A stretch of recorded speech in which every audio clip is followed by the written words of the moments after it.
let's look at the option of selling baked goods as, say, a second income or as your main income. You've got two options here, two main options, and that would be selling online or selling offline. Offline could be through, say, through schools, through bake sales, through fetes, through markets.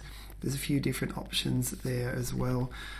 The way that it would work is you, within your kitchen, you create some beautiful recipes, you cook the actual product, and then you can either sell online or you're selling at those markets and different places where you'd actually need to go and call them up or go on their websites and book and create a stall and sell your products through that. So if you're doing it through the markets, that's how you do it. You'd be ringing up, getting a stall, getting your merchandising ready for it, and selling through your own stall. You could even team up with some other people who create similar goods, maybe some other baked goods like breads or something that makes sense.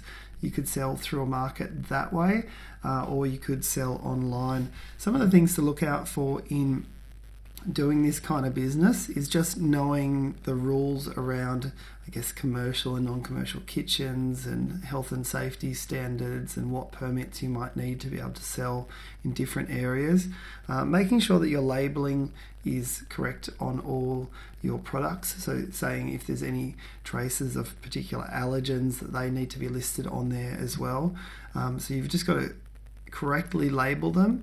Depending on whether you're selling them online or just at markets, will depend on whether you need to have them tested and have official labels put on them as well. Make sure that when in labelling those allergens that you can have a test for doing that, but then also, I guess, go that extra mile of saying it may contain traces of whatever else has been in the facility where you've been making it. If you are selling online, also just keep in mind the product that you're selling, whether it makes sense to be sending that online, whether you need to add in a whole lot of preservatives to actually keep it, whether it's going to get squished or the actual look of the product is going to be significantly altered from sending it. So there are some services that could do it, that they'd be able to send different products, refrigerated or non-refrigerated, and you could do it that way. And finally, just one of the main things in this area is just, I guess, having a story, being meaningful, and putting that passion that you've got for food into your product, whether you're selling online or offline. It's you putting that passion in, but then also doing the groundwork behind the scenes to be naming those food allergies, to be naming all those ingredients and showing what's different and what's special about what you're creating.